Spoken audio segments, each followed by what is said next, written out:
Assalamualaikum warahmatullahi wabarakatuh. Nama saya Ika Witantri dari Program Studi Pendidikan Bahasa Indonesia Universitas Indraprasta PGRI.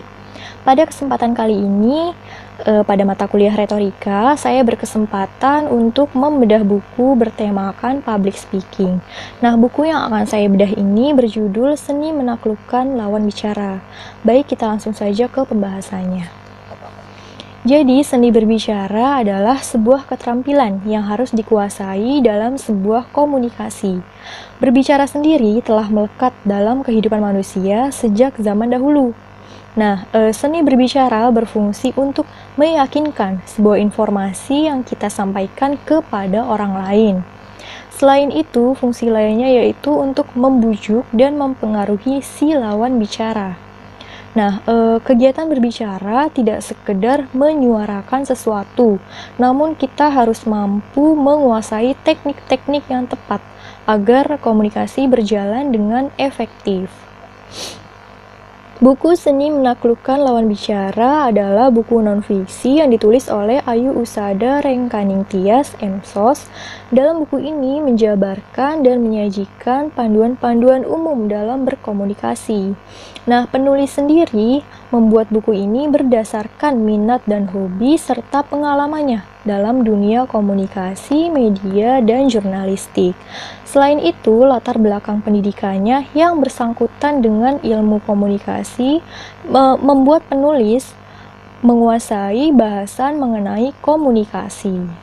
Nah, di dalam buku ini terdapat beberapa subbahasan, di antaranya yang pertama, kesan pada perjumpaan pertama. Yang kedua, menjadi pendengar yang baik. Yang ketiga, membuat lawan bicara memihak kita. Yang keempat, kualitas ucapan menentukan keberhasilan. Dan yang kelima, seni berbicara dalam kehidupan sehari-hari. Nah, dari kelima subbahasan yang telah saya sebutkan tadi, terdapat beberapa subbab-subbab lagi di dalamnya untuk menjabarkan lebih dalam lagi mengenai inti pembahasan dalam setiap bab.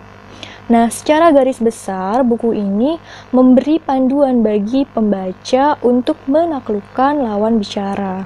Nah, di dalam buku ini menjelaskan bagaimana cara untuk berkomunikasi secara efektif, mulai dari teknik yang harus dilakukan dalam perjumpaan pertama hingga penerapannya dalam kehidupan sehari-hari. Nah, untuk menciptakan komunikasi yang efektif, setidaknya terdapat 3 kata kunci. Yang pertama adalah kita harus menciptakan kesan yang menarik pada perjumpaan pertama. Nah, yang kedua, kita harus mampu menjadi seorang pendengar yang baik. Nah, yang ketiga, kita harus menguasai teknik komunikasi nonverbal. Nah, kunci dalam komunikasi, kita harus memberikan rasa nyaman terhadap lawan bicara. Lalu bagaimana caranya? Caranya yaitu kita harus memfokuskan pikiran kita terhadap lawan bicara, sehingga kita mampu memahaminya lebih dalam. Nah, di dalam buku ini juga diberikan beberapa tips mengenai apa yang harus dilakukan dan apa yang tidak boleh dilakukan dalam sebuah komunikasi. Selanjutnya saya akan membahas mengenai kelebihan dan kekurangan dari buku ini. Kelebihan dari buku ini adalah pembahasan yang tersusun secara sistematis. Yang kedua, menggunakan bahasa Indonesia dengan pemilihan kata atau diksi yang mudah dipahami serta penggunaan ejaan yang baik dan benar. Yang kedua adalah disertai gambar yang mendukung dari pembahasannya. Yang ketiga, penyertaan contoh-contoh yang relevan dengan kehidupan sehari-hari. Nah, di samping ada kelebihannya, juga terdapat kekurangannya. Kekurangan dari buku ini adalah inti pembahasan dari setiap bahasanya memiliki kemiripan antara satu bab dengan bab yang lainnya. Namun hal ini menandakan adanya satu kesatuan antara pembahasan yang satu dengan pembahasan yang lainnya. Nah, Yang terakhir, saya akan membahas mengenai fisik dari buku ini. Nah, buku Seni Menaklukkan Lawan Bicara dikemas menarik dengan sampul berwarna kuning, yang mengesankan kesan segar dan cerah. Nah, lalu terdapat judul tulisan yang didominasi dengan warna hitam, yang hampir menutupi seluruh sampul buku. Nah, jika dilihat dari sampul buku yang menarik ini, maka akan membuat seseorang akan tertarik dan merasa penasaran mengenai inti dari pembahasan yang dibahas di dalam buku ini.